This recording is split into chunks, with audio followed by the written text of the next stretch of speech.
Christmas lights blinked red and green across the crowded restaurant, casting shadows that felt more accusatory than festive. Marcus Hayes sat across from a woman whose name he'd already started forgetting. Diane, maybe Diana, while she scrolled through her phone with the kind of deliberate disinterest that made his chest tighten. The blind date had been Julia's idea, his sister insisting that 6 years was long enough to grieve, long enough to be alone. He'd agreed because Sophie had drawn him a picture that morning, a reindeer with a crooked smile, and when he'd asked what she wanted for Christmas, she'd whispered that she wanted him to be happy again. The waiter refilled their water glasses. Marcus pulled out his phone, showing Diane the drawing. My daughter made this. She's 7, obsessed with reindeer this year. Diane's eyes flicked to the screen, then to his face, and something shifted in her expression. The polite smile vanished. She set down her fork with a soft clink that somehow felt louder than the holiday music bleeding through the speakers. You're a single dad. The question landed flat, stripped of curiosity or warmth. Marcus felt the familiar drop in his stomach, the one that had become routine over the past 6 months of attempting to date. 5 times now. 5 women who'd smiled until the word daughter entered the conversation, then found reasons to leave before dessert arrived. Yes, my wife passed away 6 years ago. Cancer. Diane was already reaching for her purse. No apology in her movements, no mercy in the tight line of her mouth. You're not my type. I'm sorry, but I don't think this is going to work. She stood, coat already in hand, and walked toward the exit without looking back. The other diners didn't notice. Why would they? To everyone else, it was just another failed date in a city full of them. Marcus sat frozen, staring at the empty chair across from him, at the half-eaten pasta she'd left behind. The humiliation settled in his bones, familiar and cold. He signaled for the check, pulling out his wallet, with hands that trembled just enough to make him angry at himself. Excuse me. The voice came from his left. Marcus turned to find a woman at the adjacent table, seated alone with a glass of red wine and an untouched plate of risotto. She looked out of place in this casual Denver restaurant, dark hair pulled into a sleek bun, a black blazer that probably cost more than his monthly rent, a watch that caught the light, with the kind of gleam that came from real money. 35, maybe. Her face held the kind of composure that came from boardrooms and negotiations, but her eyes were softer than her appearance suggested. I couldn't help but overhear. I'm sorry that happened to you. Marcus managed a tight smile. It's fine, I'm used to it. That doesn't make it better. She stood picking up her wine glass, and before Marcus could process what was happening, she slid into the chair Diane had vacated. Up close, she looked even more expensive. The kind of woman who belonged in penthouses and corner offices, not sitting across from a mid-level accountant in a chain restaurant on Christmas Eve. Can I buy you a drink? Marcus blinked. You don't have to do that. I know. She signaled the waiter ordered whiskey for both of them without asking what he wanted. The confidence in the gesture would have been off-putting if it hadn't also felt strangely reassuring.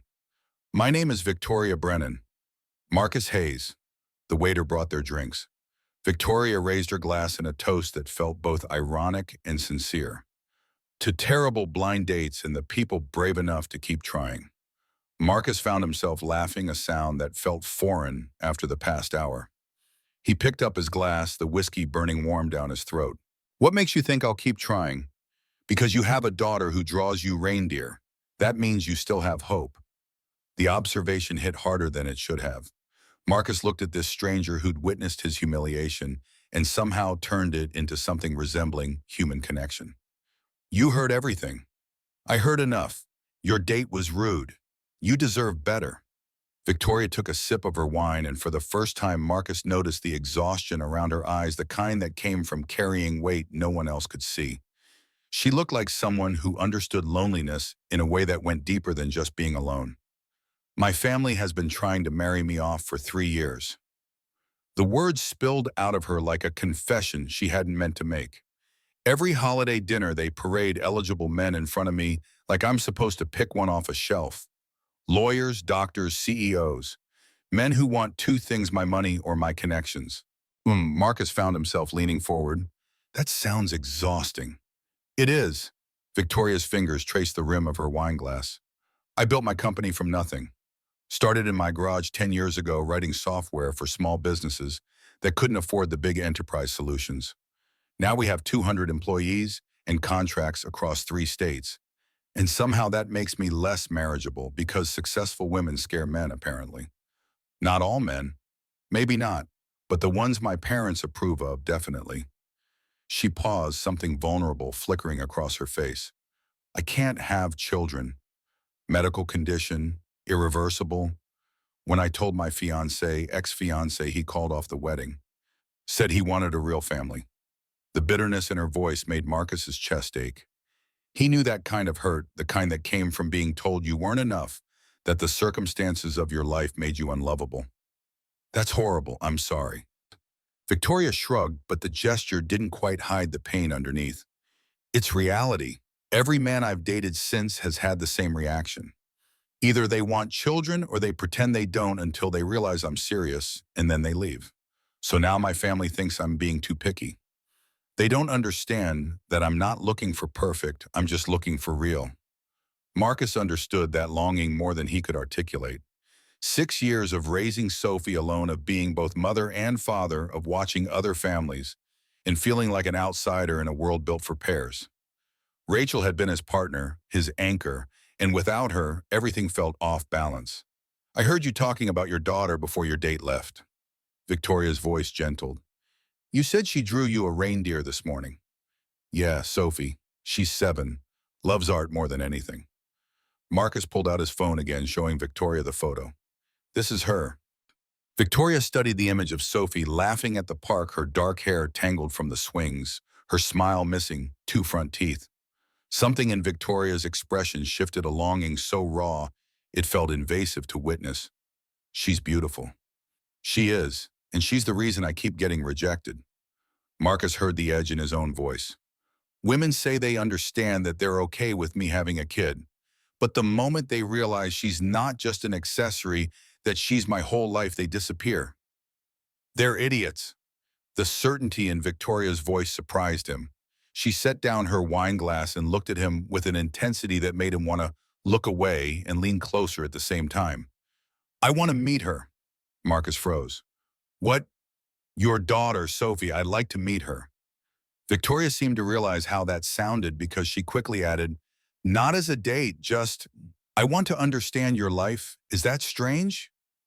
It was strange. Ay, Shireen. Everything about this conversation was strange. The timing, the vulnerability, the way this polished stranger had inserted herself into his disaster of an evening and somehow made it feel less lonely. But Marcus found himself nodding, pulling out his phone to exchange numbers. Okay, sure, why not? Victoria smiled, and it transformed her face from beautiful to something warmer. She stood, leaving cash on the table for her untouched meal, and wrote her number on a napkin before handing it to Marcus. Call me when you're Aishet, no pressure, just think about it. She walked away before he could respond, disappearing into the Denver night with the kind of grace that came from years of making exits. Marcus sat alone again, but this time the solitude felt different, lighter. He looked at the napkin with Victoria's number written in precise script, then at the photo of Sophie on his phone. For the first time in 6 years, the future felt like it might hold something other than routine and resignation. The phone rang 3 days later. Not Marcus calling Victoria, but Victoria calling him, her voice tight with a strain that immediately put him on alert. Marcus, it's Victoria, from the restaurant. I know this is sudden, but I need help. Work help, not. It's complicated. Do you have time to talk? Marcus glanced at his computer screen, at the spreadsheet he'd been staring at for the past hour without really seeing. Morrison and Associates was quiet the week between Christmas and New Year's, most of the partners taking vacation time. He'd come in because staying home with too much time to think was worse than the monotony of an empty office. I have time. What's going on? Victoria's exhale crackled through the speaker. My CFO quit yesterday. Just walked out, left everything in chaos. We have an IRS audit scheduled for Monday, 2 days from now, and I just discovered he made errors in our Q4 tax filings. Major errors. If the audit finds these mistakes, we're looking at penalties that could cripple the company. Marcus's accountant brain immediately started sorting through possibilities, none of them good. How major are we talking? I don't know. That's the problem. I understand software and business development, but accounting isn't my strength. I need someone who can look at this mess and tell me how bad it is. And then fix it if possible. Why me? Because you're an accountant, because you helped me once already just by being kind, and because Victoria paused. Because I trust you. I know that sounds insane since we just met, but my instincts about people are usually good. Will you help me? Marcus should have said no. Should have explained that taking on this kind of emergency work without proper vetting, without contracts, without even knowing the scope of the problem, violated every professional protocol he'd ever learned. But something in Victoria's voice, the vulnerability beneath the competence, made him grab his coat. Give me your address. I'll be there in 20 minutes. Brennan Tech Solutions occupied 3 floors of a glass tower in downtown Denver, the kind of building that screamed success and intimidated anyone who walked through its doors. Victoria met Marcus in the lobby, looking nothing like the polished woman from the restaurant. Her hair was pulled into a messy ponytail, dark circles shadowed her eyes, and her blazer had been replaced by a simple sweater that looked like she'd slept in it. Thank you for coming. She led him to the elevator, her words tumbling out in a rush. I've been going through the files since yesterday. The more I find, the worse it gets. I don't understand how he let this happen. He was with the company for 5 years. The executive floor was empty except for a few security lights. Victoria's office overlooked the city floor-to-ceiling windows, framing the Rocky Mountains in the distance. Her desk was buried under printouts in file folders, a laptop displaying spreadsheet after spreadsheet of financial data. Marcus set down his briefcase and started examining the documents. It took him less than 15 minutes to see the depth of the problem. The former CFO hadn't just made errors, he'd been incompetent at best, negligent at worst. Depreciation schedules that violated generally accepted accounting principles, payroll tax withholdings calculated incorrectly, research and development tax credits that had never been claimed. How bad is it? Marcus looked up to find Victoria watching him, her arms wrapped around herself like she was trying to hold the pieces together through sheer will. Bad, but not unfixable. He started making notes, his mind already working through solutions. Your depreciation schedule is wrong, not following GAAP. The payroll tax withholding is short by about $47,000. That's going to trigger immediate penalties. Victoria's face went pale. $47,000. But Marcus continued pulling up another spreadsheet. He never claimed your R&D tax credits. You're entitled to roughly $120,000 in refunds that you haven't collected. That more than covers the shortfall. The relief that flooded Victoria's expression was almost painful to watch. She sank into her chair, pressing her palms against her eyes. Can you fix it before Monday? Marcus looked at the mountain of work spread across the desk. Recalculating depreciation schedules, correcting payroll filings, preparing R&D credit documentation, organizing everything into a presentation that would satisfy an IRS auditor. 36 hours of work, maybe 40 if he wanted to sleep. Yes, but I'll need access to all your financial systems, and I'll probably need to work straight through the weekend. Done. Whatever you need. Victoria stood, pulling out her phone. I'll order food, set up a workspace for you. Just tell me what you need. They worked through Friday night and into Saturday morning. Marcus discovered that accounting was like assembling a puzzle. Once you found the pattern, the pieces fell into place. Garrett had taught him that during his first year at Morrison and Associates, back when Marcus was fresh out of college and terrified of making mistakes. The key wasn't just knowing the rules. It was understanding how the rules fit together to tell a story. Every line item in a balance sheet represented a decision someone made, a priority they chose. Good accounting revealed truth. Bad accounting obscured it. By Saturday afternoon, Marcus had reorganized Brennan Tech's entire Q4 filing. He'd corrected the depreciation errors, recalculated the payroll taxes, and prepared the R&D credit claim with supporting documentation that would withstand any scrutiny. Victoria brought him coffee every few hours, occasionally sitting at the conference table to answer questions about specific transactions. But mostly she just watched him work with an expression that mixed gratitude and disbelief. How did you find all this so fast? She gestured at the revised spreadsheets filling the monitor. My CFO had a master's degree from Wharton. Marcus leaned back in his chair, rolling the tension from his shoulders. Degrees tell you someone passed tests. Experience tells you they can handle reality. I've been doing this for 15 years. I've seen every kind of mistake there is. Still, this is... Victoria trailed off, shaking her head. You just saved my company. You know that, right? If the IRS had found these errors, the penalties would have been catastrophic. We might not have survived it. Accounting is like stacking dominoes. Marcus stood stretching muscles that ached from sitting too long. One piece falls wrong and everything else comes down with it. The trick is finding the pattern before the collapse. Victoria smiled, and Marcus realized he was starting to recognize the different kinds of smiles. She had the professional one, the sad one, and this one, which was real. That's a good metaphor. Garrett taught me that, my colleague at Morrison. He's been doing this for 20 years. Says accounting is just storytelling with numbers. The IRS audit on Monday went smoothly. The auditor, a severe woman in her 50s, who'd probably seen every scheme and shortcut imaginable, reviewed Marcus's documentation with the kind of thoroughness that made 3 hours feel like 3 days. But when she finally closed her laptop and stood to leave, her expression held something close to approval. Your filings are in order. You'll receive confirmation within 2 weeks, but I don't anticipate any issues.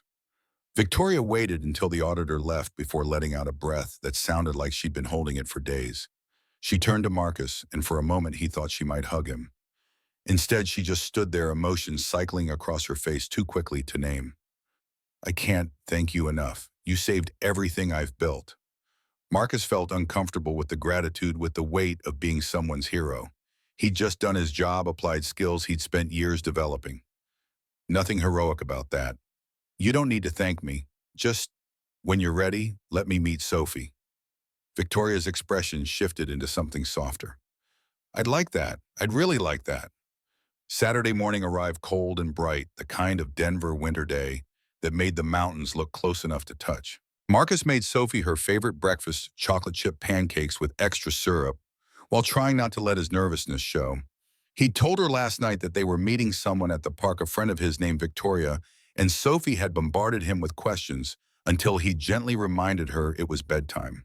Now, watching his daughter drown her pancakes in syrup, Marcus wondered if he was making a mistake. Sophie had been 3 when Rachel died. She barely remembered her mother, and Marcus had worked hard to keep Rachel's memory alive through photos and stories. But he'd also been careful not to introduce other women into Sophie's life. The few times he'd tried dating, he'd kept it separate, unwilling to let Sophie meet someone who might disappear. Victoria was different. He couldn't explain why, couldn't point to anything concrete that made the situation feel safer. Maybe it was the loneliness he'd seen in her eyes, the way she'd understood rejection without him having to explain it. Or maybe it was just wishful thinking, the desperate hope that maybe finally someone would stay. Dad, are we going to the park now? Sophie's voice pulled him back to the present. She was already putting on her coat, the purple one with the fake fur hood that she insisted was the most beautiful thing she owned. Marcus helped her with the zipper, his hands fumbling slightly. Yeah, kiddo, we're meeting my friend Victoria. Remember I told you about her? Is she your girlfriend? The question was so direct, so innocent that Marcus almost laughed. No, baby, just a friend. Okay. Sophie accepted this with the easy logic of 7-year-olds. Can we feed the ducks? That's the plan. Washington Park was 15 minutes from their house, a sprawling green space with a lake that attracted ducks year-round. Marcus spotted Victoria immediately. She was standing by the water's edge, dressed in jeans and a wool sweater, instead of her usual business attire, her hair down and catching the sunlight. She looked younger this way, less guarded, more like someone who might actually fit into his life. Sophie ran ahead, her energy boundless, despite the cold. Marcus followed, his heart beating faster than the situation warranted. Victoria turned as they approached, and the smile that crossed her face when she saw Sophie was so genuine, it made something in Marcus's chest loosen. Hi. Victoria crouched down to Sophie's eye level, not towering over her the way so many adults did with children. You must be Sophie. I'm Victoria. Sophie studied her with the kind of intense scrutiny only children could pull off. Are you my dad's friend? I am. Is that okay with you? I guess. Sophie shrugged with the non-committal approval of childhood, then held up the bag of breadcrumbs Marcus had brought. Do you want to feed the ducks? Dad said we could? Victoria's smile widened. I'd love to.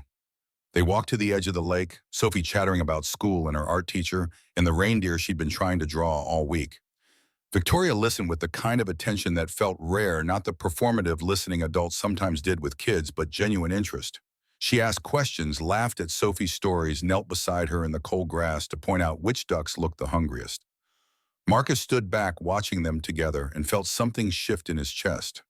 Hope, maybe, or just the desperate wish that this moment could stretch into something lasting. After the ducks, they walked through the park.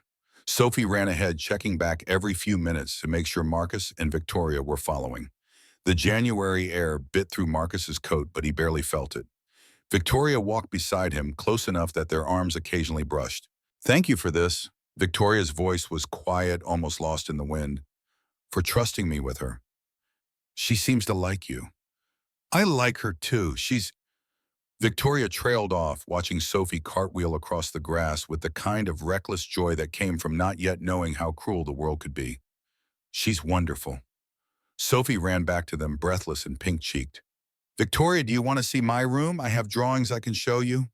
Marcus started to say no, to explain that they should probably head home, but Victoria was already nodding. "I'd love to see your drawings." The drive back to Marcus's house took 10 minutes. He felt self-conscious, pulling into the driveway of his modest three-bedroom rental, knowing Victoria probably lived somewhere with doormen and marble lobbies. But she didn't seem to notice or care. She followed Sophie inside, complimenting the living room with its worn couch and walls covered in framed photos. She was beautiful. Victoria had stopped in front of a picture of Rachel taken at Sophie's first birthday party. "Your wife." Marcus swallowed past the lump in his throat. "Yeah, she was." Victoria didn't ask questions, didn't push for details. She just stood there for a moment, honoring the woman in the photograph, before Sophie grabbed her hand and pulled her toward the stairs. Sophie's room was an explosion of color. Drawings covered every surface, taped to the walls, scattered across the desk, piled on the floor in precarious stacks. Victoria moved through the space like she was touring a gallery, stopping to examine each piece with serious consideration. "You're very talented, Sophie." "Thank you," Sophie beamed, pulling out her favorite drawings to show Victoria. "This one is a dragon, and this one is supposed to be a butterfly, but it looks more like a blob." Victoria studied the butterfly blob with the kind of focus usually reserved for important documents. "I think it's beautiful. Can I try drawing something?" Sophie handed over crayons with the enthusiasm of someone finally finding an adult who understood. They sat on the floor together, Victoria attempting to draw a rabbit that looked more like a misshapen potato. Sophie laughed so hard she fell over, and the sound filled the house with a warmth Marcus hadn't felt in years. When Victoria finally left 2 hours later, Sophie hugged her goodbye without being prompted.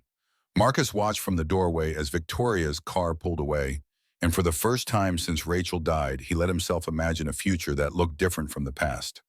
The months that followed developed a rhythm. Victoria came over most weekends, sometimes bringing art supplies for Sophie, sometimes just showing up to help with dinner or watch movies on the worn couch. They went to museums and parks and bookstores, always the three of them together, building something that felt like family without anyone naming it. In mid-January, they visited the Science Museum. Sophie asked 1,000 questions about the robot exhibit, and Victoria answered each one with patience that felt limitless. Marcus stood back watching them examine circuits and motors and realized he was falling in love. Not just with Victoria's kindness toward his daughter, but with the way she laughed at bad jokes, the way she sang off-key in the car, the way she looked at him sometimes like maybe he was worth fighting for. By February, they'd fallen into a routine of Sunday dinners. Victoria would arrive with wine or dessert, and they'd cook together while Sophie did homework at the kitchen table. The conversations grew deeper, moving past surface pleasantries into the territory of real intimacy. Victoria told him about her mother dying in a car accident when she was 12, how she'd learned early that loss was just part of living. Marcus told her about watching Rachel fade over 2 years of treatment, how he'd promised her he would take care of Sophie, would find a way to be enough for both of them. "You are enough." Victoria said it with such certainty that Marcus almost believed her. More than enough. They were washing dishes, Sophie already in bed, and the kitchen felt smaller, with Victoria standing so close. Marcus could smell her perfume, something subtle and expensive, that made him want to lean in. "Sometimes I'm not sure. I look at Sophie and think about everything she's missed. Birthday parties where both parents show up, bedtime stories from her mom, all the little moments Rachel should have been here for." Victoria dried the last plate, setting it in the cabinet with careful precision. Sophie is happy. Anyone can see that. You've given her stability and love and a home where she feels safe. That's not enough. That's everything. Marcus wanted to kiss her. The impulse came so suddenly it shocked him, made him take a step back and grip the edge of the sink to steady himself. Victoria must have seen something in his expression because her face softened. I should go, it's late. But she didn't move toward the door. They stood in the kitchen, the space between them, charged with all the things they hadn't said, and Marcus felt brave and terrified in equal measure. Victoria, I know. She smiled, sad and hopeful at once. I know. Valentine's Day fell on a Friday. Marcus asked Evelyn to watch Sophie, his sister, immediately agreeing with the kind of knowing grin that made him want to both thank her and hide. He made reservations at an Italian restaurant, nothing fancy but nicer than their usual spots, and picked Victoria up at her apartment for the first time. She answered the door in a blue dress that made Marcus forget how to breathe. Her hair was down, catching light from the chandelier in her entryway, and she was smiling like maybe she was nervous too. You look beautiful. You clean up pretty well yourself. The restaurant was intimate, candles on each table and soft jazz playing from hidden speakers. They talked about everything and nothing: Victoria's latest software development project, Marcus's ongoing battle with a client who refused to organize their receipts, the book Sophie was reading about a girl who discovered she could talk to animals. I want to tell you something. Victoria's fingers traced the stem of her wine glass, a nervous gesture Marcus had started to recognize. About my family. Okay. They don't know about you, about Sophie. She said it quickly, like ripping off a bandage. Not because I'm ashamed. I'm not. But my parents are complicated. They have expectations. And I know that if I tell them I'm dating someone, they'll want to meet you, and it will become this whole thing where they judge and analyze and make assumptions. Marcus felt the old familiar ache, the one that came from knowing he wasn't quite good enough. I understand. No, you don't. Victoria reached across the table, taking his hand. I don't care what they think. I just want to protect this. Us, for as long as possible. What is this exactly? The question came out rougher than Marcus intended. What are we doing here? Victoria's thumb traced circles on his palm, the touch sending electricity up his arm. I don't know, but I know I want to keep doing it. I know that Sophie makes me laugh and you make me feel seen. And for the first time in my life, I'm not lonely. Marcus squeezed her hand. I'm not lonely anymore either. They talked until the restaurant started closing, the waiter hovering nearby with the kind of patience that suggested he'd seen this before, two people so caught up in each other they forgot the world existed. When they finally left, Victoria's hand found his on the walk to the car, their fingers interlacing like they'd been doing this for years. March brought warmth and the kind of restless energy that came with spring. Victoria started staying later after Sophie went to bed, and the conversation shifted from careful to raw. She told him about her ex-fiancé, about the moment she'd revealed her infertility, and watched his face close off like a door slamming shut. Marcus told her about the months after Rachel's funeral when getting out of bed felt impossible, and Sophie was the only thing that kept him going. I don't want to replace her. Victoria's voice was quiet, almost lost in the silence of Marcus's living room. Rachel, I know Sophie's mother will always be part of your lives, and I would never try to erase that. I know. Marcus did know, had seen the careful way Victoria included Rachel in conversations with Sophie, asking about the stories Marcus told, looking at photos without jealousy or resentment. But I need to know where this is going. For Sophie's sake, I can't introduce someone into her life and then have them leave. Victoria moved closer on the couch, close enough that Marcus could count her heartbeats. I'm not going anywhere, unless you want me to. I don't want you to go. The admission felt like jumping off a cliff. I want you to stay. I want more than this. The kiss happened naturally, inevitably, like they'd been moving toward this moment since that first night in the restaurant. Victoria's lips were soft against his, tasting like the wine they'd been sharing. And Marcus felt something unlock in his chest, 6 years of grief and loneliness and fear, finally releasing their grip. When they pulled apart, Victoria's eyes were bright with tears. I'm falling in love with you. Both of you. Is that crazy? If it is, then I'm crazy too, they told Sophie the next day. She was eating cereal at the kitchen table when Victoria arrived for their usual Saturday morning, and Marcus felt his hands shake as he sat down across from his daughter. Sophie, Victoria, and I want to talk to you about something. Sophie looked up, milk dripping from her spoon. Okay. Victoria and I were dating, like officially. Is that okay with you? Sophie's face broke into the biggest smile Marcus had seen in months. Finally, I thought you'd never ask her. Victoria laughed, relief flooding her expression. You're okay with this? Are you kidding? Victoria is the best. Sophie jumped up, throwing her arms around Victoria's waist. Does this mean you'll come to my art show at school next week? I wouldn't miss it. April arrived with cherry blossoms and the kind of hope Marcus had forgotten existed. He and Victoria had settled into a relationship that felt both new and comfortable, like they'd been doing this for years instead of months. Sophie called Victoria by her first name, not Mom. They'd all agreed that was a conversation for later if ever, but the bond between them was undeniable. Garrett noticed a change at work, commenting one Tuesday afternoon that Marcus seemed lighter. It's the woman, isn't it? The one you helped with the tax crisis? Marcus didn't deny it. Victoria, yeah. Good for you, man. You deserve this. Garrett clapped him on the shoulder, his smile genuine. Rachel would want you to be happy. You know that, right? Marcus did know. In his quieter moments, he imagined conversations with Rachel, telling her about Victoria and Sophie's laughter, and the way it felt to hope again. He liked to think she'd approve, that she'd see how hard he tried to keep his promises and forgive him for finally letting someone else in. By mid-April, Victoria started bringing up her parents more frequently. The subject always made her tense shoulders drawing up and voice taking on an edge it didn't usually have. They want to meet you. They were at Red Rocks Park, Sophie running ahead to climb the red sandstone formations, while Marcus and Victoria walked the trail. The statement hung in the air between them, weighted with everything it implied. When come soon, they know I'm seeing someone seriously.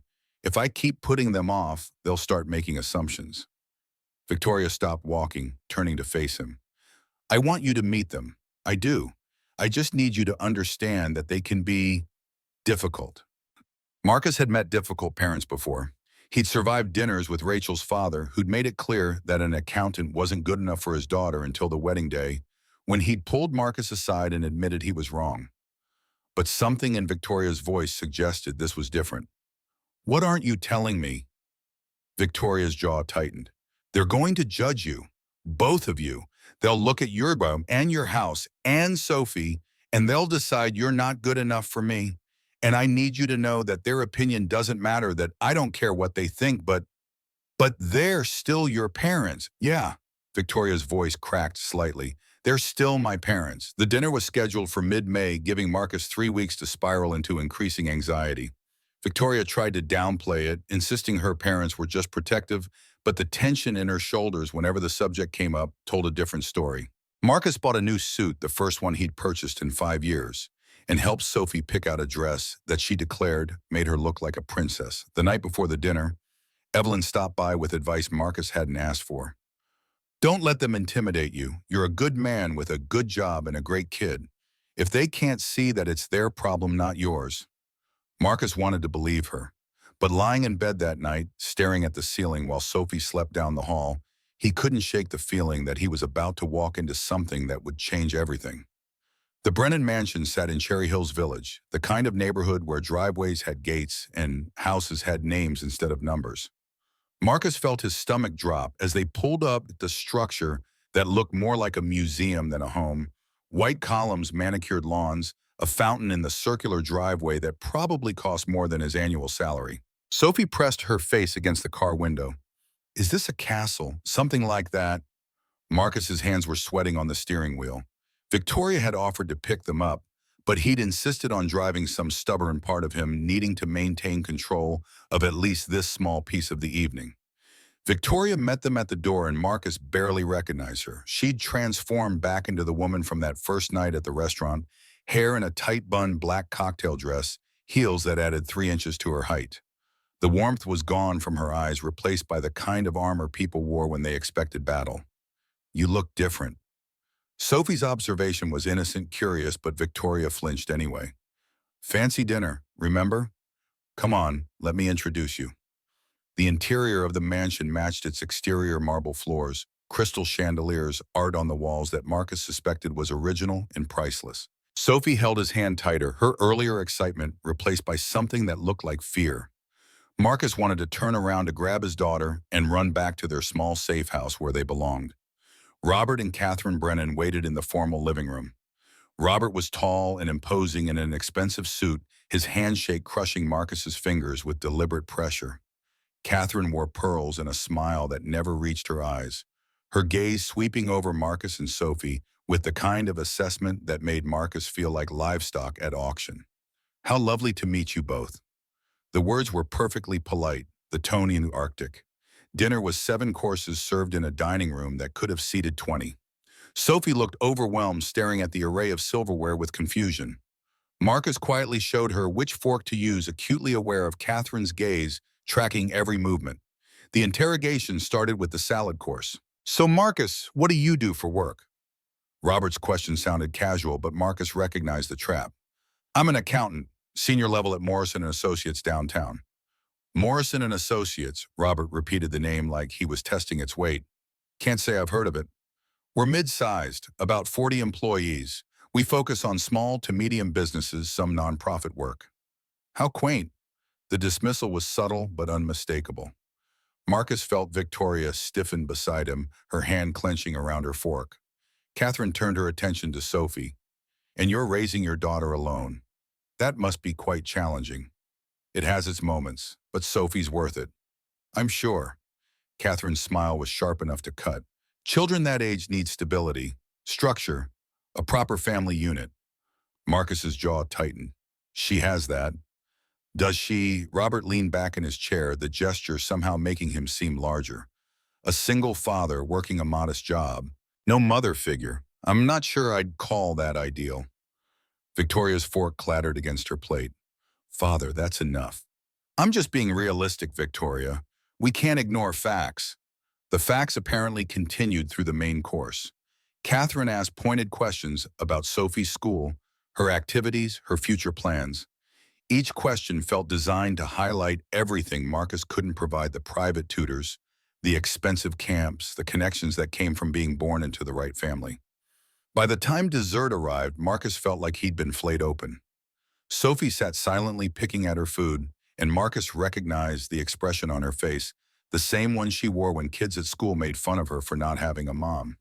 "Can you provide for Victoria's lifestyle?" Robert's question cut through the tension like a blade.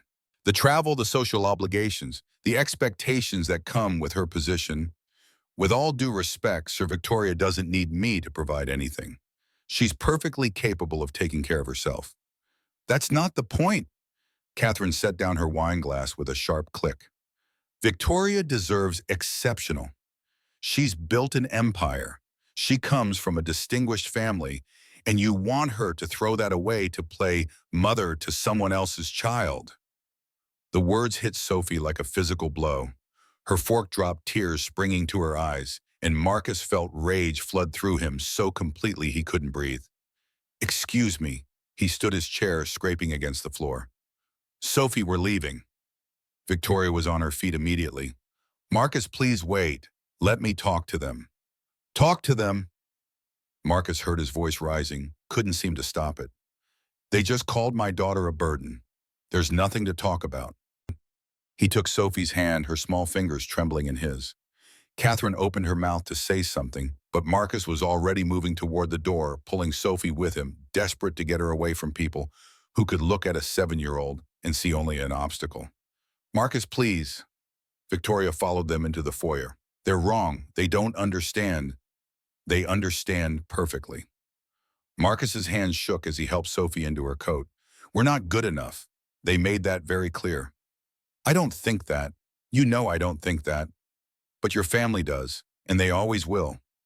Marcus looked at Victoria, really looked at her, and saw the truth she'd been trying to hide. "Every holiday, every family event, will be the outsiders.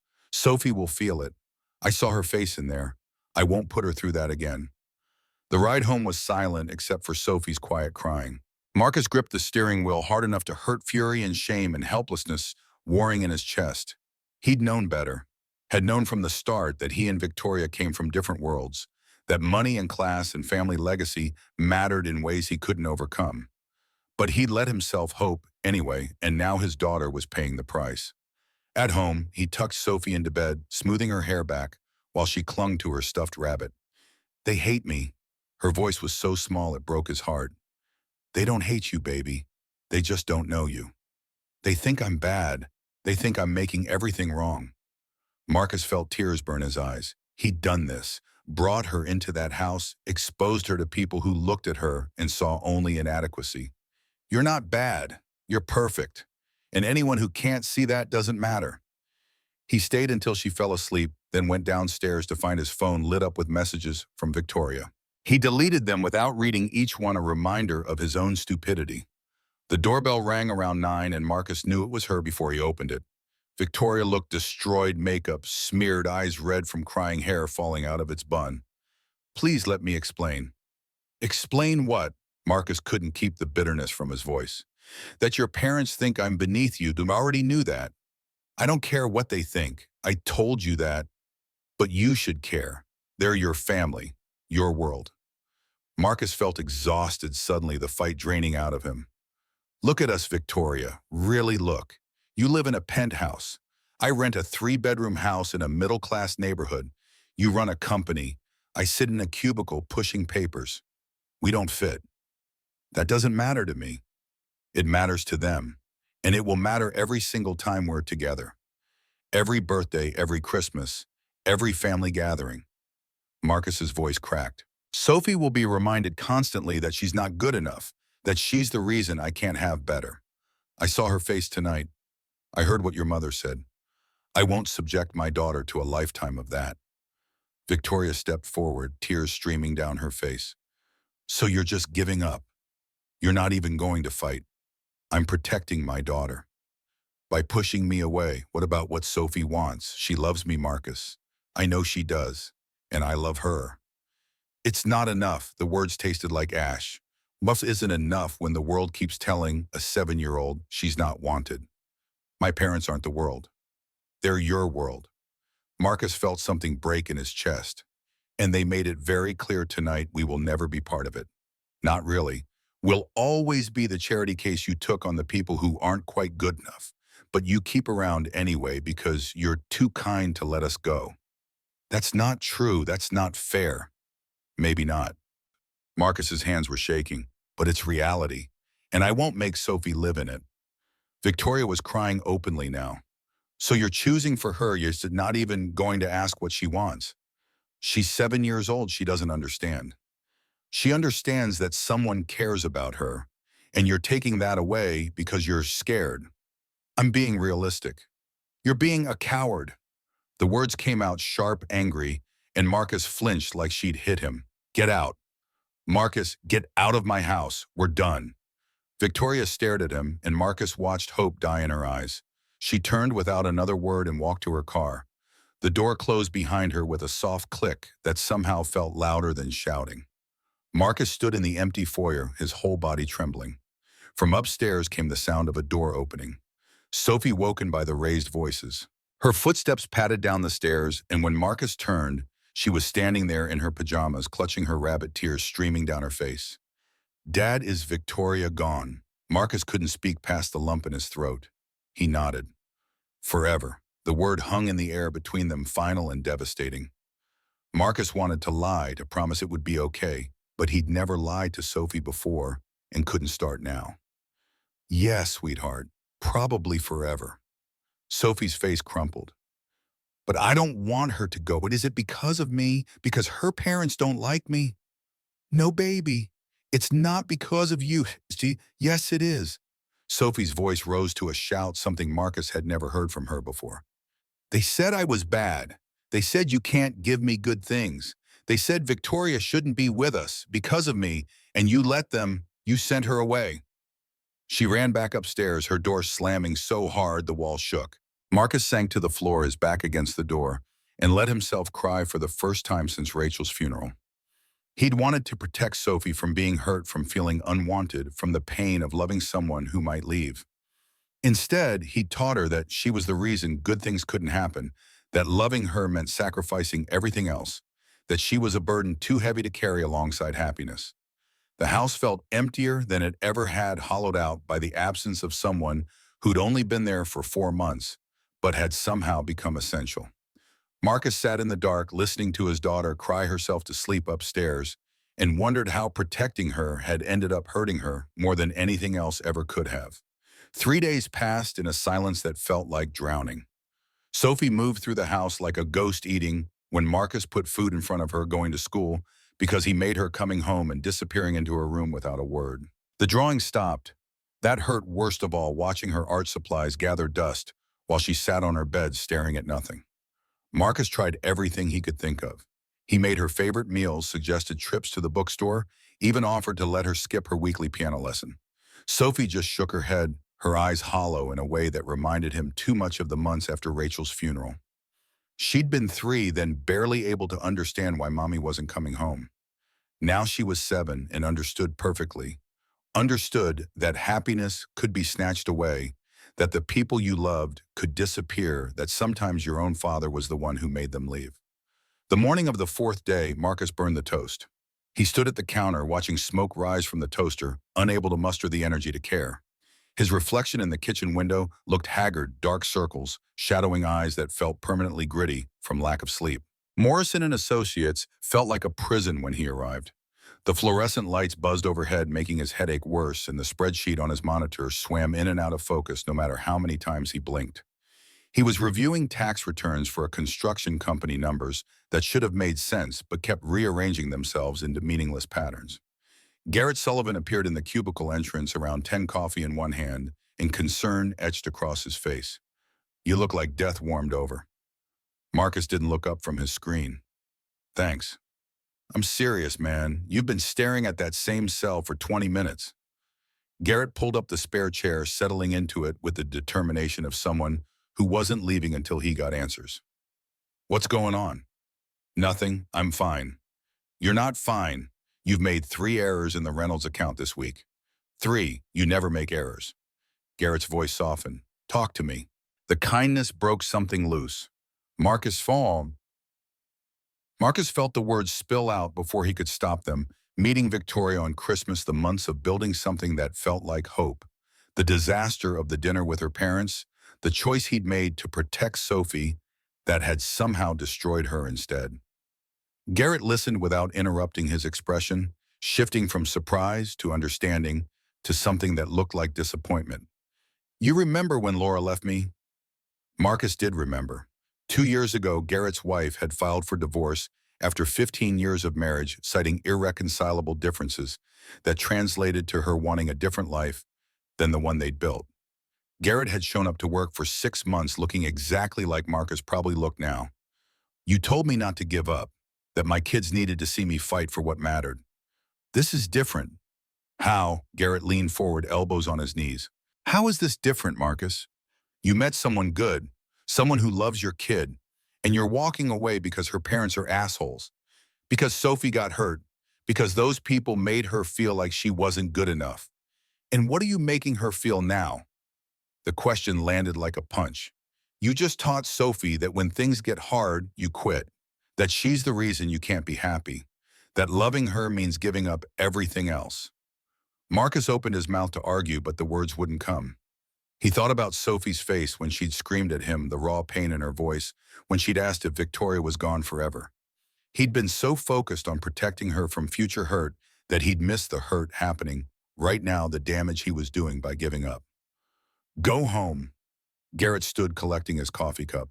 "Fix this before it's too late." But Marcus didn't go home. He stayed at his desk until the office emptied, staring at numbers that refused to make sense, trying to convince himself that he'd made the right choice, even as everything inside him screamed that he hadn't. Evelyn showed up at his house around 8 that evening. Marcus opened the door to find his sister standing on the porch with takeout bags and an expression that suggested she was prepared for a fight. "Julia called me, said Sophie's teacher reached out concerned because she stopped participating in class." Marcus stepped aside to let her in. Evelyn moved through the house with the familiarity of someone who'd been coming here for years, setting the food on the kitchen counter before turning to face him with arms crossed. "Where's Sophie?" Upstairs, she won't talk to me. Evelyn's jaw tightened. Yeah, well, can you blame her? The anger in her voice stung. Evelyn had always been protective of Sophie, stepping in after Rachel died to help with babysitting and school pickups and all the small logistics of single parenthood that had threatened to drown him. She'd been his biggest supporter through the years of grief and loneliness, which made her disappointment now feel even sharper. I was trying to protect her. From what? From being happy, Evelyn's voice rose. I met Victoria Marcus at Sophie's art show in March. She was kind and genuine and clearly crazy about both of you, and you threw that away because you're scared. Victoria's parents are terrible people. So what? Evelyn moved closer, her eyes blazing with a fury that reminded Marcus she'd inherited their mother's temper. That doesn't mean you let them win. That doesn't mean you teach Sophie that she's not worth fighting for. The words hit like physical blows. Marcus sank into a chair, his head in his hands, trying to breathe past the tightness in his chest. I don't know how to fix this. Start by being honest. With yourself, with Sophie, with Victoria. Evelyn pulled out the chair across from him, her anger softening into something gentler. You remember what you said to me when Mom died? I was 15, Marcus. I wanted to quit school, quit everything because the pain was too much. And you told me that grief doesn't mean we stop living, that Mom would want us to choose Joe even when it hurt. Marcus did remember. The months after their mother's stroke had been brutal. Watching Evelyn spiral into depression while trying to manage his own grief.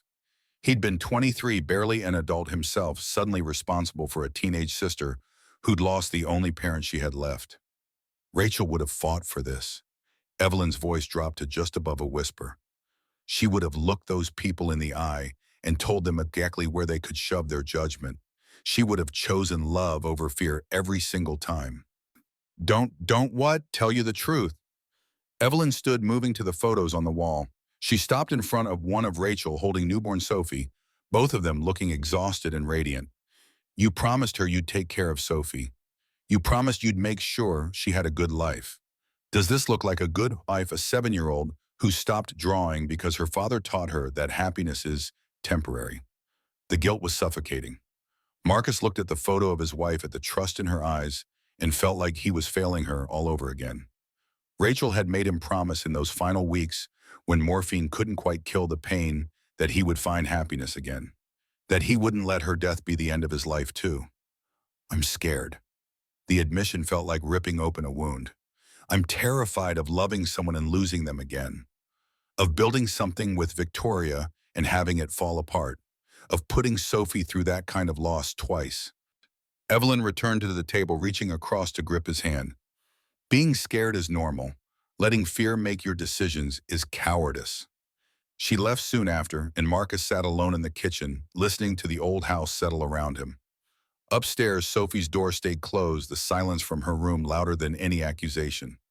He thought about Rachel's final words, about the promise he'd made, about the man he'd been before grief had taught him to expect loss. Around midnight, he climbed the stairs and knocked softly on Sophie's door. No answer. Sophie, please. I need to talk to you. The door opened a crack.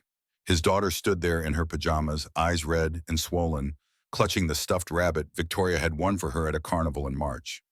The sight of it made Marcus's throat close. I made a mistake, a really big mistake, and I need your help to fix it. Sophie's expression didn't change, but she opened the door wider, letting him into her room. They sat on her bed, and Marcus tried to find words big enough for what he needed to say. I was scared of you getting hurt, so scared that I pushed away someone who loves you. But I was wrong, Sophie. I hurt you worse than anyone else could have. Sophie's voice came out small and broken. They said I was bad. They were wrong, completely, totally wrong. Marcus turned to face her, fully needing her to see the truth in his eyes. You are not bad. You are not a burden. You are the best thing in my life, and anyone who can't see how incredible you are doesn't matter. Then why did you make Victoria leave? The question deserved honesty. Because I was scared. Scared of her parents always making us feel like we weren't good enough. Scared of building a life together and having it fall apart. Scared of losing someone I love again. Marcus took a shaky breath. But being scared isn't a good enough reason. I should have been brave instead. I should have fought for what mattered. Sophie wiped her eyes with the back of her hand. Victoria matters. She does. So I need to know something, and I need you to be honest with me. Do you still want Victoria in your life? Even if her parents never accept us? Even if things are hard sometimes? Sophie nodded so vigorously her whole body shook. Yes, I don't care about her parents. They're mean. But Victoria isn't mean. Victoria is nice. And she makes you smile. And she taught me how to paint sunsets. Marcus felt tears slip down his face. Then I'm going to try to fix this. I'm going to try to make things right. But Sophie, she might not forgive me. I hurt her really badly. She'll forgive you. Sophie spoke with the certainty of childhood, the kind of faith that didn't allow room for doubt. She loves us. They held each other on her small bed, and Marcus made a new promise not to his late wife this time, but to his living daughter. He would be brave. He would fight. He would stop letting fear make his choices. Morning came too bright and too early. Marcus made pancakes while Sophie got ready for school, and when she came downstairs, she actually smiled at him. It was small and tentative, but it was there, and Marcus felt something loosen in his chest. I'm going to call Victoria today. Sophie paused in the doorway, backpack slung over one shoulder. Promise, promise. But when Marcus dialed Victoria's number during his lunch break, it went straight to voicemail. He tried again an hour later with the same result. By the time he left work, he'd called 6 times and sent 3 text messages, all unanswered. The next morning, he drove to Brennan Tech Solutions. The glass tower looked exactly the same as it had in December, but everything felt different now. The receptionist, a different woman from before, smiled politely when he approached. I need to see Victoria Brennan. It's urgent. Do you have an appointment? No, but if you could just tell her Marcus Hayes is here. The receptionist made a quick call, her expression never changing from professional pleasantness.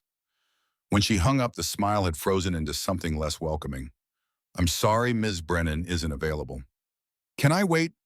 I don't think that would be productive. Marcus stood in the lobby for 2 hours anyway, hoping Victoria would appear, that he'd catch a glimpse of her heading to a meeting or leaving for lunch. Security finally asked him to leave around 3, politely but firmly, and Marcus walked back to his car feeling hollow. That night, he sat at his kitchen table with a pen and paper, actual paper, because some things were too important for text messages or emails. The words came slowly, each one chosen with care. Victoria, I was wrong. I was a coward and I hurt you, and I'm so sorry. You were right about everything. I was so scared of Sophie getting hurt that I hurt her worse than anyone else could have. I took away the one person who made her feel whole. She misses you. She wants you back. And so do I. I don't need your family's approval. I just need you. I'm willing to fight, to stand up to anyone who tries to tell us we don't belong together, because we do belong together. Please give me a chance to prove it, Marcus. He drove to Brennan Tech at 7 the next morning before the office opened and left the letter with the security guard who was just starting his shift. The man promised to deliver it to Victoria's office, and Marcus had no choice but to trust him. 2 days crawled by. Marcus threw himself into work, double-checking every calculation, reviewing every filing, trying to prove to himself that he was still competent, even though his personal life had imploded. Garrett brought him coffee without comment, and the other accountants gave him space, probably sensing that he was barely holding together. Sophie drew her first picture since the disaster, a simple sketch of 3 people holding hands. She didn't say who they were supposed to be, but Marcus knew. He hung it on the refrigerator next to all her other art, a monument to hope. Thursday evening, just after 6, someone knocked on his door. Marcus opened it, expecting Evelyn or maybe a delivery he'd forgotten ordering. Instead, Victoria stood on his porch looking like she'd been through a war. Her hair was loose and tangled, dark circles shadowed her eyes, and she was clutching his letter in one hand like it was the only thing keeping her upright. Do you have any idea how much you hurt me? The question came out raw and shaking. Marcus stepped back, gesturing for her to come in, but Victoria stayed on the porch. I know. I'm so sorry. I thought you didn't want me. That I wasn't good enough because I can't give you children of your own. That you looked at me and saw someone broken. The pain in her voice made Marcus want to break things. He moved closer, stopping just short of touching her because he didn't know if he had that right anymore. You are not broken. You are the strongest, most incredible woman I've ever met." The words tumbled out urgent and desperate. I was the broken one, broken by fear, by loss, by the terror of loving someone again and losing them like I lost Rachel. Victoria's eyes were bright with unshed tears. "But you're right. My family does think you're not good enough. They made that very clear. I don't care what they think. You should care. It will be hard, Marcus. They're not going to suddenly change their minds and welcome you with open arms. Let them try." Marcus did reach for her, then his hands finding hers relieved when she didn't pull away. "I love you, Victoria. I'm in love with you. Not because you can solve my problems, not because Sophie needs a mother, but because you make me want to be brave again. You make me want to live again." Victoria's composure cracked. She collapsed against his chest, and Marcus caught her holding tight while she sobbed into his shirt. They stood like that for a long time, her shaking in his arms, him whispering apologies and promises into her hair. "I was so hurt. I thought you gave up on us." "Never again, I swear. Never again." Footsteps on the stairs made them both look up. Sophie appeared in the doorway wearing her nightgown and holding her rabbit, and when she saw Victoria, her face transformed with joy, so pure it hurt to witness. "Victoria." Victoria pulled away from Marcus just enough to kneel, and Sophie flew into her arms with the force of someone who'd been holding back for too long. They clung to each other, both crying, and Marcus felt his own tears fall freely. "I'm sorry. I'm so sorry your parents don't like me." Victoria pulled back just enough to cup Sophie's face in her hands. "Hey, you have nothing to be sorry for. Nothing. My parents were wrong, so wrong. But they said, I don't care what they said. I told them they can either accept you and your dad or they can lose me. Because you two are my family now, the family I choose." Sophie's eyes went wide. "Really, forever? Forever, if you'll have me." "Yes." Sophie threw her arms around Victoria's neck again. "I missed you so much." Marcus watched them, his heart feeling too big for his chest, and thought that maybe this was what redemption looked like. Not erasing mistakes, but having the chance to fix them. Not avoiding pain, but choosing love anyway. The weeks that followed were careful and deliberate, rebuilding trust that had been damaged. Victoria came over on weekends like before, but they were more cautious now, more aware of how fragile happiness could be. She and Marcus talked late into the night after Sophie went to bed, working through the hard conversations about expectations and fears and what it would mean to try again, knowing the obstacles ahead. "My parents haven't reached out." Victoria curled into the corner of his couch wineglass balanced on her knee.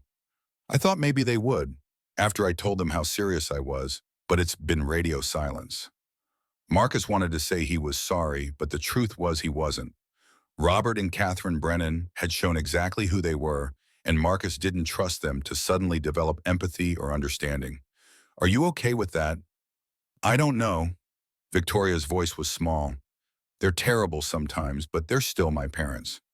I spent my whole life trying to make them proud, trying to be the daughter they wanted. It's hard to just cut them off.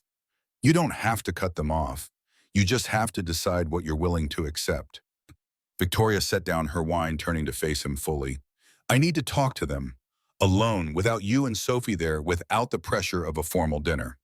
I need to make them understand that this isn't going away." 3 weeks after their reconciliation, Victoria called her parents and arranged to meet them at the Capitol Grill Neutral Territory in downtown Denver. She told Marcus about it the night before, her hands shaking as she explained her plan. "What if they don't listen? What if I lose them?" Marcus pulled her close, feeling the tension in her shoulders. "Then you lose them. But you won't lose us. We'll be here no matter what." The dinner was scheduled for 7 on a Friday. Victoria left work early to prepare, and Marcus spent the evening with Sophie, both of them trying not to watch the clock. By 9, when Victoria still hadn't called or texted, Marcus started to worry. By 10, he was checking his phone every 30 seconds. At 10:45, Victoria's car pulled into his driveway. She came inside without knocking, and Marcus met her in the hallway. Her makeup was smudged, her eyes red, but there was steel in her spine that hadn't been there before. "I told them." Marcus waited, barely breathing. "I told them I'm going to marry you, that I'm going to be Sophie's mother. that I'm building a life with you both and they can either be part of it or not. Their choice. The words settled between them, weighted with everything they meant. Marriage, mother, a life together. They hadn't discussed those things explicitly, hadn't put names to what they were building, but hearing Victoria say it out loud made it real. What did they say? My father got angry. My mother looked like I'd slapped her. They said I was being ridiculous, that I barely know you, that I'm throwing away everything for a man who works in a cubicle and a child who isn't even mine. Marcus felt the familiar sting, but Victoria's hand found his squeezing tight. And I told them, I know you're kind. I know you're a devoted father. I know you make me laugh and see me as more than a bank account or business connection, which is more than I can say for every man they ever paraded in front of me. Pride swelled in Marcus's chest. How did they take that? Not well. Victoria's laugh was bitter. My mother said I was being unfair. My father said I was being emotional. I told them they have 1 week to decide if they want to be part of my life. After that, my door closes permanently. She'd done it, actually stood up to the people who'd controlled her life for 35 years and drawn a line they couldn't cross. Marcus pulled her into his arms, holding her, while she shook with adrenaline and fear and relief. I'm so proud of you. I'm terrified. What if they choose to lose me? Then they're idiots. Marcus kissed her forehead, her cheeks, her lips. And we built our family without them. 6 days passed in excruciating limbo. Victoria threw herself into work, staying late at the office and coming to Marcus's house after Sophie was asleep.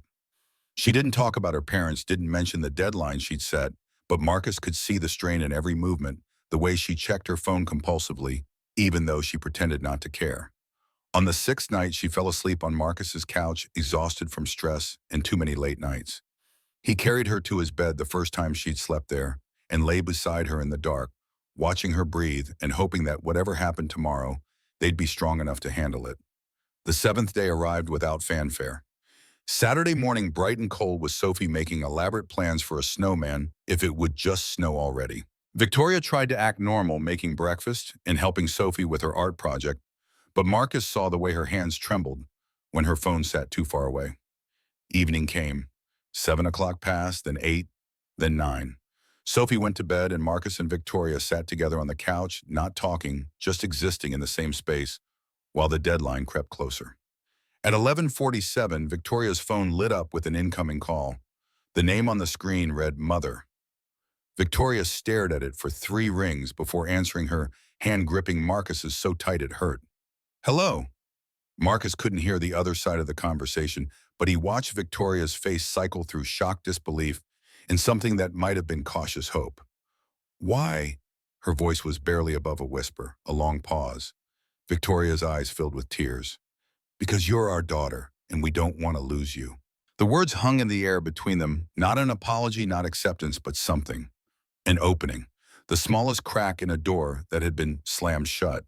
Victoria looked at Marcus, questions in her eyes. He nodded, not sure what he was agreeing to, just knowing that whatever came next, they'd face it together. We'd like to meet them again. Properly this time, if they're willing. Victoria's voice was carefully neutral, giving nothing away. I'll ask them. But Mother, this is on my terms. No mansion, no formal dinner. We meet at a park, casual.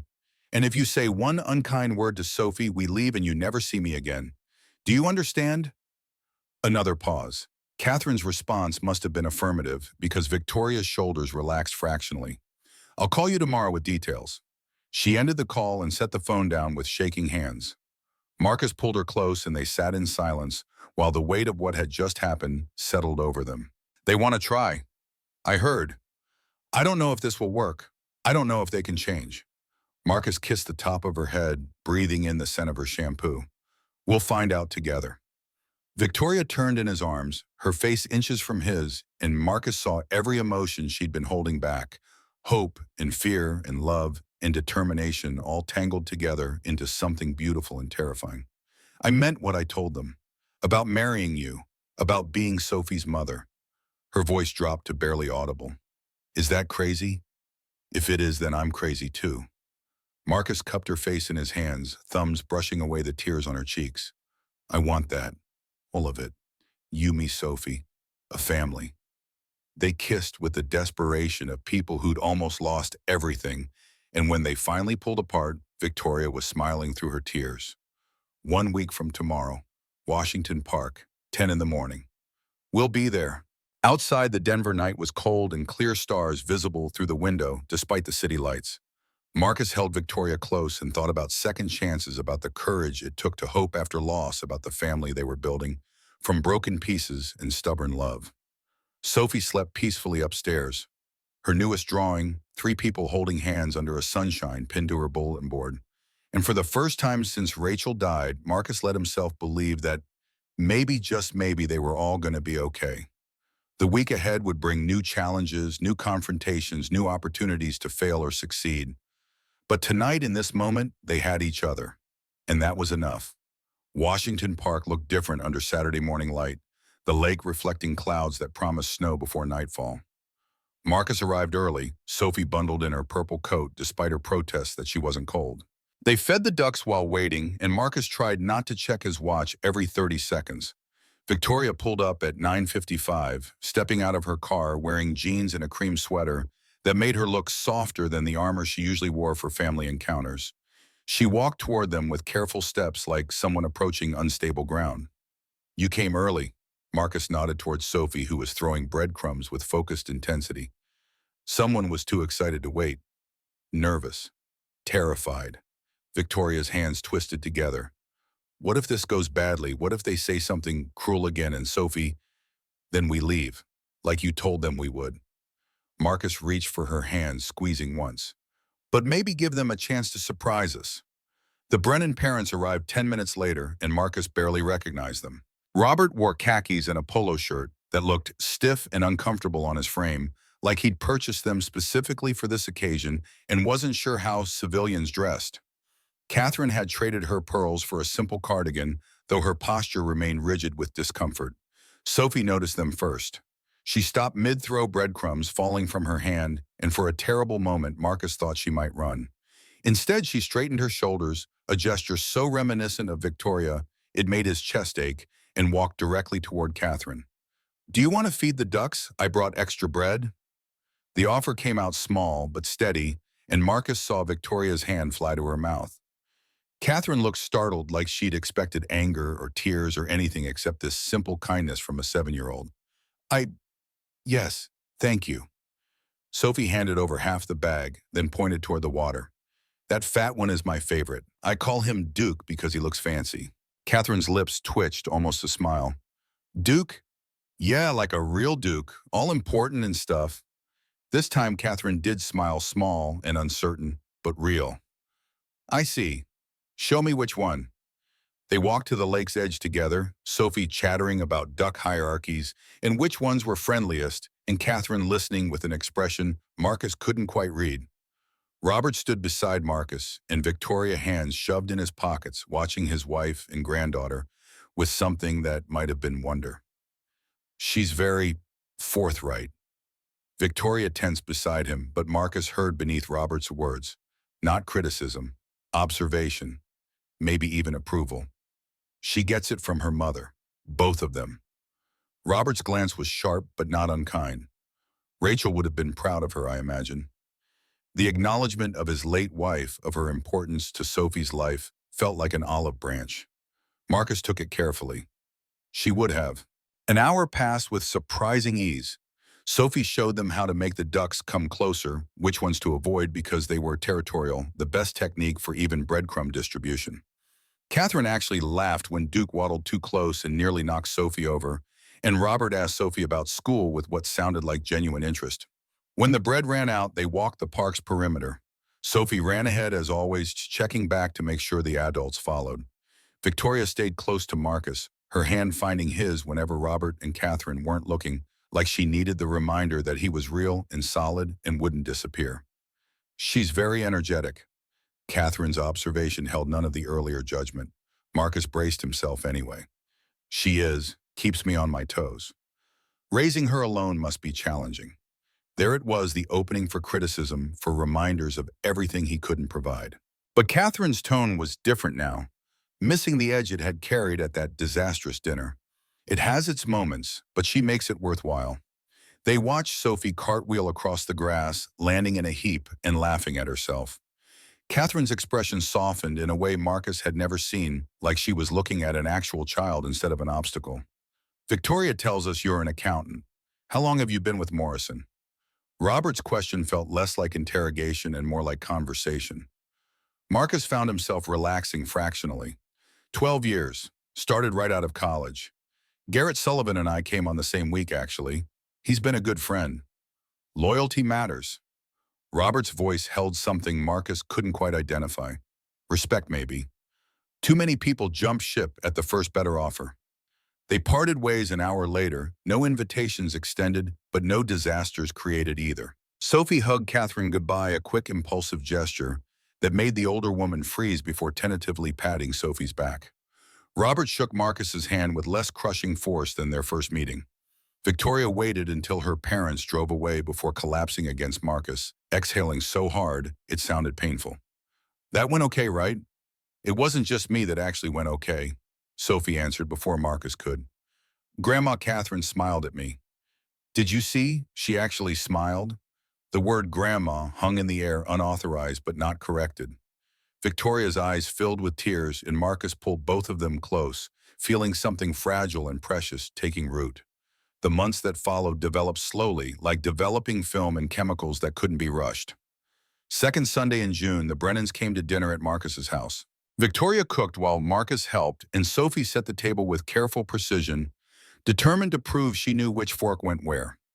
Catherine arrived carrying a bottle of wine that probably cost more than Marcus's monthly grocery budget. She looked around the living room with its mismatched furniture and child's artwork covering the walls, and Marcus waited for judgment that never quite came. Your home is very welcoming. It wasn't effusive praise, but it wasn't criticism either. Marcus accepted it as progress. Dinner conversation remained carefully neutral. Sophie's school, Victoria's latest contract, Marcus's work on a nonprofit audit that had uncovered significant embezzlement. Robert actually asked follow-up questions about the forensic accounting techniques, displaying knowledge that surprised Marcus. I had to learn the basics when I ran investment portfolios. Good accountants are worth their weight. The bad ones cost fortunes. Sophie helped clear the table after the main course, stacking plates with exaggerated care. When she carried them to the kitchen, Catherine followed without being asked. Marcus stood to help, but Victoria's hand on his arm stopped him. Let them. Through the kitchen doorway, Marcus watched Catherine examine Sophie's artwork taped to the refrigerator. The older woman paused at one particular drawing, a family portrait with stick figures labeled Dad, Victoria, and me, holding hands under a rainbow. You draw very prolifically. Sophie looked up from rinsing plates. What does prolific mean? It means you create a lot. You are very productive. Sophie's face lit up with the kind of joy that came from adult validation. Thank you, Victoria's teaching me about shadows and stuff. See, she grabbed a recent sketch showing improved depth and shading. This one's way better than my old ones. Catherine studied the drawing with more attention than Marcus expected. You're improving rapidly, that's admirable. The praise was stiff formal, but Sophie heard the approval underneath and beamed. When they returned to the dining room, Catherine's posture had shifted slightly. Some tension released. July brought Sophie's art show at school. Victoria invited her parents without asking Marcus first, and he only found out when he saw them in the gymnasium looking uncomfortable among the elementary school chaos. Sophie spotted them immediately and ran over, grabbing Catherine's hand to drag her toward the display wall. Look, this is mine. The teacher said it shows emerging mastery of perspective. Sophie repeated the phrase like she'd memorized it, clearly proud. The painting showed a park scene, Washington Park, Marcus realized, with 3 figures feeding ducks. The proportions were still childish, but the composition showed real thought, real observation of how people occupied space. Catherine leaned closer, studying details. The way you've layered the colors here in the water, that's quite sophisticated. Victoria taught me. She said you have to build colors, not just paint them flat. She's right. That's advanced technique for someone your age. Robert joined them, hands clasped behind his back like he was touring a museum. He stopped at Sophie's painting, then at the small blue ribbon pinned beside it. 3rd place. Well done. Sophie practically vibrated with pride. When her teacher called her away to help with refreshments, Catherine turned to Victoria with an expression Marcus couldn't quite read. You've been teaching her. Some. She's got natural talent. Just needs encouragement. She's lucky to have that. Catherine's voice was so quiet Marcus almost missed it. Not every child does. The comment felt weighted with history with things unsaid, but Victoria just squeezed her mother's hand briefly before moving toward the refreshment table. August brought a new routine Sunday dinners, alternating between Marcus's house and restaurants, chosen for neutral territory. Robert started asking Marcus's opinion on financial news, treating his responses with consideration rather than dismissal. Catherine brought Sophie art supplies, expensive sets from specialty stores, and watched with barely concealed pleasure when Sophie threw her arms around her in thanks. You can call me Grandma if you'd like, if that's comfortable for you. Sophie's eyes went wide. Really? Really? The hug Sophie gave her was fierce enough to make Catherine stumble. Over Sophie's head, Catherine's eyes found Marcus, and he saw something in them he'd never expected: gratitude. September arrived with crisp air and preparations for Sophie's 8th birthday. Victoria planned an elaborate party inviting Sophie's school friends and insisting on renting a pavilion at the park. Marcus worried it was too much, but Sophie's excitement overrode his concerns. The Brennans showed up early, Catherine carrying a wrapped package that looked professionally done, Robert bringing a card that probably contained a check for an amount that would make Marcus uncomfortable. They stayed through the entire party, Catherine helping distribute cake while Robert actually attempted conversation with the other parents. When Sophie opened Catherine's gift, a professional-grade art set with pencils, charcoals, and paper that felt expensive just touching it, her shriek of joy made half the party turn. She hugged Catherine so hard they both nearly fell over. Thank you, thank you, thank you. This is the best present ever. Catherine's smile was real and unguarded, transforming her face into something almost soft. You're welcome, sweetheart. Victoria tells me you're quite talented. I thought you deserved proper tools. Marcus caught Victoria's eye across the pavilion. She was crying, trying to hide it behind her hand, and he knew she was seeing what he saw. Her parents slowly, painfully learning to love. October brought an unexpected invitation. Catherine asked Marcus to coffee, just the two of them, and Victoria's face went pale when he told her. Do you want me to come? She specifically said, just me, it'll be fine. But Marcus's hands shook as he drove to the coffee shop. Catherine had chosen a quiet place in Cherry Creek with expensive pastries and the kind of clientele that made him acutely aware of his off-the-rack suit. Catherine was already there, sitting in a corner booth, and she stood when he approached. Thank you for meeting me. They ordered coffee, neither of them touched. Catherine folded her hands on the table, and Marcus recognized the gesture. It was what Victoria did when bracing for difficult conversations. I owe you an apology. Marcus had not expected that. He set down his cup, carefully, afraid his surprise would make him spill it. Catherine continued without waiting for response. That first dinner, I was cruel. I judged you unfairly. She paused, and Marcus saw how much the words cost her. I thought you were using Victoria. For her money, her connections, her success. I understand why you'd think that, but I was wrong. The admission came out stiff but sincere. You clearly care for my daughter, and Sophie is... Catherine's voice softened. Sophie is a remarkable child. Marcus felt his throat tighten. She is. Victoria is happy, truly happy. Catherine looked toward the window, not quite meeting his eyes. I haven't seen her like this in years, maybe ever. She makes me happy too. Catherine finally looked at him directly. I still think you come from different worlds. That's a fact, not a judgment. Marcus braced for the but. But perhaps that doesn't matter as much as I thought. Catherine paused. What matters is that you love my daughter, and that you're good to her. Are you? I try to be, every day. Catherine extended her hand across the table, not to shake, but palm up an offering. Marcus took it, and her grip was surprisingly strong. Then we'll find a way to make this work. It wasn't a warm embrace or tearful reconciliation.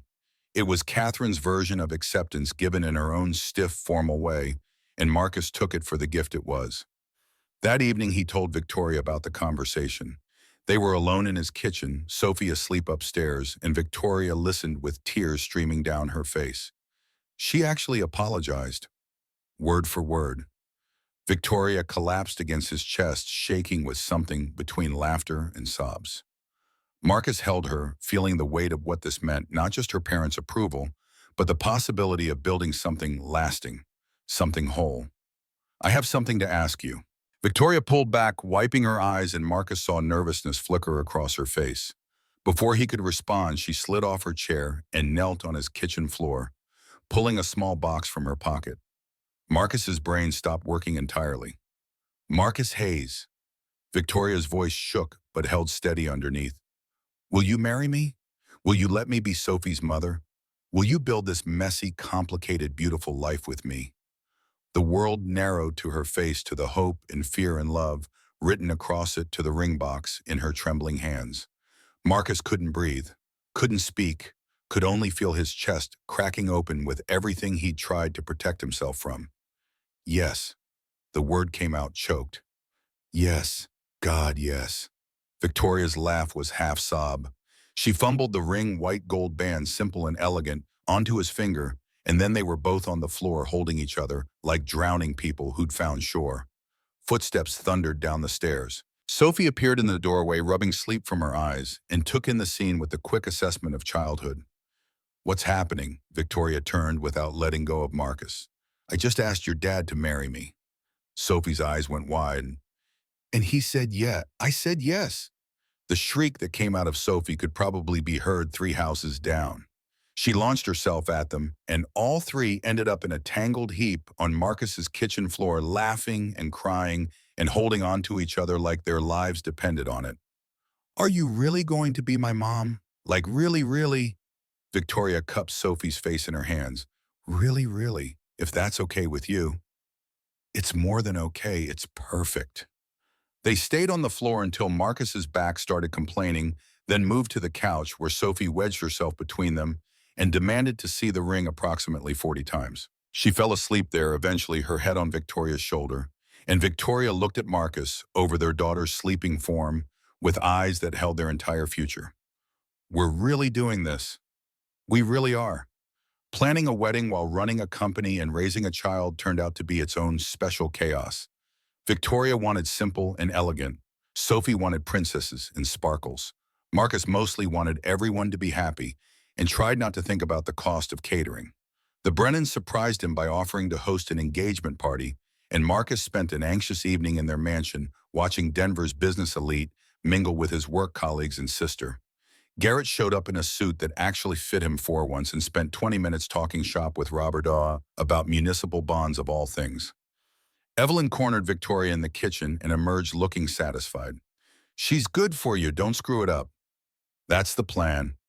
Sophie appointed herself unofficial wedding planner, drawing elaborate diagrams of dress designs and flower arrangements and insisting that the cake needed to be at least 5 stories tall. Victoria humored her, taking notes on everything while gently explaining that physics had opinions about 5-story cakes. August brought dress shopping. Victoria took Sophie and Evelyn, and they returned 4 hours later with a white dress for Sophie and stories of trying on approximately 7,000 options before Victoria found the one. She wouldn't let Marcus see it, citing tradition, but Sophie reported it made Victoria look like a fancy queen. September brought the bachelor party that wasn't really a party, just Marcus, Garrett, and a few other guys from Morrison going fishing at Estes Park. They sat by the water drinking beer and not catching anything, and Garrett threw his arm around Marcus's shoulders. You know, Rachel would be happy for you, right? That she'd love Victoria for making you smile again. Marcus had thought about this countless times, imagined conversations with his late wife, asked for signs that he wasn't betraying her memory. Yeah, I know. Good, because you deserve this, man. All of it. Victoria's bridal shower happened the same weekend, and Catherine surprised everyone by hosting it at the Brennan Mansion. Sophie helped with decorations, hanging streamers with more enthusiasm than skill, and Catherine led her without complaint. When guests arrived, Catherine introduced Sophie as my granddaughter, with visible pride, and Sophie beamed like she'd won the lottery. Early October arrived with golden leaves and mounting anticipation. The wedding was scheduled for the second Saturday at Denver Botanic Gardens during peak autumn color. Marcus picked up his suit, the good one, the one Evelyn had bullied him into buying, that actually made him look like he belonged in Victoria's world. Sophie tried on her flower girl dress at least once a day, twirling in front of mirrors and asking if she looked pretty enough. "You're beautiful, kiddo. Always."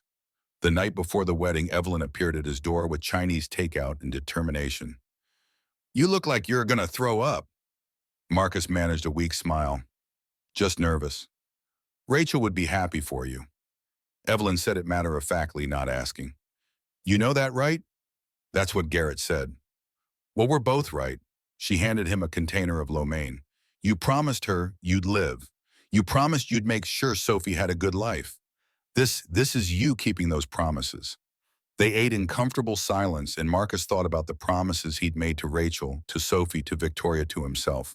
Tomorrow he'd make new ones, standing in front of everyone who mattered, choosing love over fear, hope over resignation, the terrifying beauty of moving forward over the comfortable ache of looking back. The Botanic Gardens transformed overnight into something from Sophie's elaborate drawings. Golden leaves carpeted the pathways. Late blooming flowers added splashes of purple and red. In the ceremony space overlooking the Alpine Garden looked like someone had stolen a piece of autumn and concentrated all its beauty into one small area. Marcus stood in a side room trying to get his cravat to cooperate while Evelyn batted his hands away and fixed it herself. "Breathe, you look like you're about to pass out." "I'm fine." "You're a terrible liar."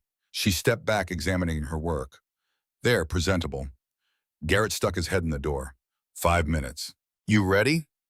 Marcus looked at his reflection, older than the man who'd married Rachel, with lines around his eyes, from years of grief and worry, and lately laughter. But alive. Still here. Still fighting for happiness. "Yeah, I'm ready." The ceremony space held maybe 50 people, close friends and family, arranged in simple rows.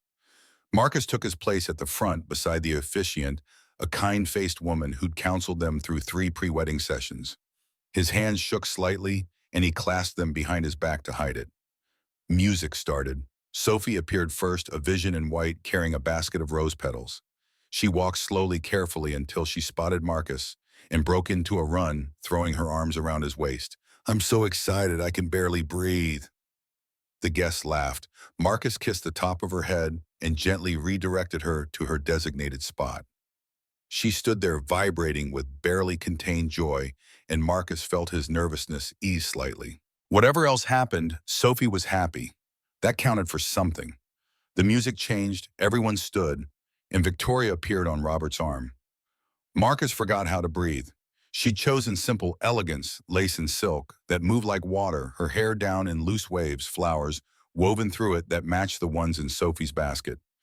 But it was her face that destroyed him, the way she looked at him, like he was everything she'd been searching for, like he made her brave, like they were about to build something worth all the fear and pain it took to get here. Robert walked her down the aisle, and when they reached the front, he placed Victoria's hand in Marcus's with a solemnity that felt almost sacred. "Take care of her." "I will, I promise." The officiant began words about love and commitment and choosing each other, but Marcus barely heard them. He was too focused on Victoria's face, on the tears already tracking through her makeup, on the way her hand gripped his like she'd never let go. "Marcus, your vows." He'd written them down, practiced them, until Evelyn threatened to burn the paper. But standing here with Victoria looking at him like that, the memorized words vanished. He spoke from his heart instead, raw and unpracticed. "Victoria, before I met you, I thought I'd used up all my chances at happiness. That grief was all I had left." His voice cracked but held. "You showed me that love doesn't run out, that hearts can heal, that families can grow in ways I never imagined.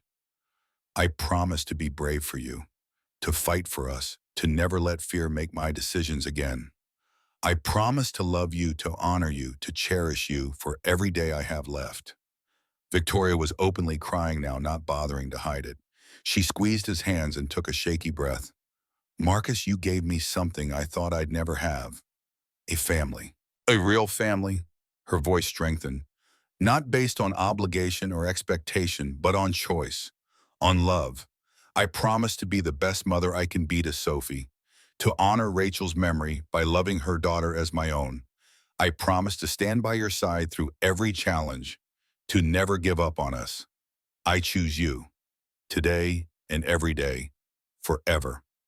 The officiant smiled. If anyone objects to this union, speak now, or forever hold your peace. Sophie's voice rang out clear and certain. No, they're perfect together. The entire gathering erupted in laughter. Marcus and Victoria were laughing too, crying and laughing at the same time, and the officiant had to wait for the noise to settle before continuing. By the power vested in me, I now pronounce you husband and wife. You may kiss your bride. Marcus pulled Victoria close and kissed her like they were the only two people in the world. Sophie's cheer broke through the moment, and then everyone was clapping. And Marcus was actually married to this incredible woman who'd asked him a crazy question on Christmas night and somehow made him believe in second chances. The reception was simple dinner dancing toasts that made Marcus laugh and cry in equal measure. Evelyn stood up with champagne and raised her glass. To my brother who finally learned to be brave. Robert surprised everyone by standing next.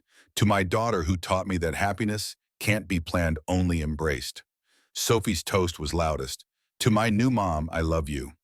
The dancing started with their first dance, Marcus and Victoria swaying to music that felt too loud and perfect at the same time.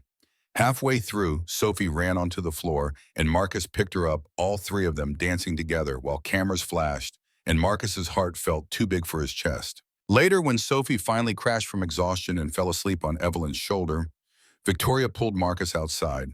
The gardens were lit with string lights, autumn leaves crunching under their feet, and Denver spread below them with all its lights and promise. We did it. Marcus wrapped his arms around her from behind. We did. I was so scared. That day at the restaurant, watching you get rejected, I almost didn't say anything.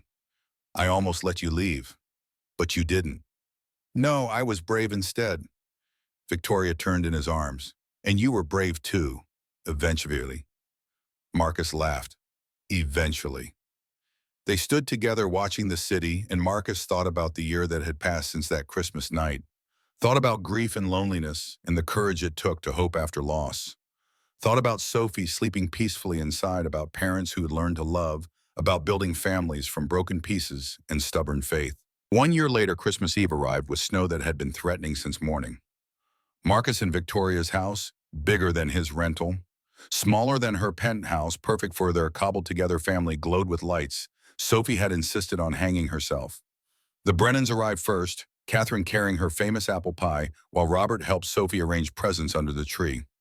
Evelyn came next with her new girlfriend, both of them laughing about something that had happened on the drive over. Garrett and his wife showed up last, armed with wine and stories about the office Christmas party Marcus had skipped. Sophie was 8 now, taller, more confident, her drawings covering the walls of this new house the way they'd covered the old one. She helped Victoria in the kitchen, standing on a stool to reach the counter, chattering about the painting she was working on in art class. Grandma said if I keep practicing, I could maybe go to a special art school when I'm older. Victoria smiled. Did she now? Uh-huh, she said I have natural aptitude, which means I'm good at it. Catherine appeared in the doorway, and Marcus saw the pride on her face, open and unguarded. That's exactly what I said. Natural aptitude and strong work ethic. A powerful combination. Dinner was loud and chaotic, everyone talking over each other, Sophie demanding to know when they could open presents. Robert and Garrett arguing good-naturedly about tax policy. Marcus sat at the head of the table with Victoria beside him and looked around at all these people, family now chosen, and blood, and everything in between, and felt gratitude so intense it bordered on pain. After dinner, while Sophie opened presents and Evelyn helped her assemble something that required approximately 7 million tiny pieces, Victoria pulled Marcus into the kitchen. They stood at the window overlooking the backyard, watching snow fall in fat flakes that caught the porch light. Remember where we were a year ago? Marcus did remember, sitting alone in that restaurant, rejected and resigned, thinking that was all his life would ever be. Hard to forget. I almost didn't talk to you. I'd convinced myself that being alone was safer than risking more rejection. Victoria leaned into him. I'm so glad I was wrong. Me too. Sophie's laughter drifted from the living room, followed by Catherine's surprisingly delighted response to something. Marcus thought about the stranger who'd asked him to meet her daughter, about the impossible hope that had grown from that moment, about all the ways love could arrive when you least expected it. You asked me to be brave that night. Marcus turned Victoria to face him. You didn't ask me to be your husband. You asked me to take a chance, to believe I deserved happiness again. Victoria's eyes filled with tears the way they always did when he got unexpectedly profound. And you said yes. Eventually. Eventually. Marcus kissed her forehead, her cheeks, her lips. Best decision I ever made. Sophie called from the other room demanding they come see her assembled contraption, and they walked back to their family hand in hand. Through the window, Marcus could see his reflection, older but lighter, marked by grief but no longer defined by it, learning to hold joy and sorrow in the same heart without letting either consume him. Rachel smiled at him from the photograph on the mantel, forever young, forever brave, and Marcus felt her approval like a blessing. She'd made him promise to really live, not just survive. And for the first time since she died, he was keeping that promise. The snow fell harder outside, blanketing Denver in white, and inside the house glowed warm and loud with laughter and love and the beautiful chaos of family. Sophie showed him her contraption, something involving pulleys and plastic cups that she'd engineered with Catherine's help. Victoria stood beside them, her hand finding his like always, like coming home. Marcus thought about Christmas a year ago, about the woman who'd asked him an impossible question, about the courage it took to say yes to hope when fear felt safer. Thought about Sophie's laughter, about parents learning to love, about building something lasting from loneliness and second chances. Outside, the city sparkled under fresh snow, full of strangers having their own Christmases, maybe some of them sitting alone in restaurants, wondering if anyone would ever see them, really see them. Marcus hoped they'd find their own impossible questions, their own brave answers, their own journey from grief to this messy, complicated, beautiful life that was somehow more than he'd ever imagined possible. Victoria squeezed his hand. Merry Christmas, husband. Merry Christmas, wife. And surrounded by laughter and family, and the certain knowledge that choosing love over fear was always, always worth it, Marcus let himself believe what had once seemed impossible, that some endings were really beginnings, that broken hearts could heal, that the courage to hope was the bravest thing of all.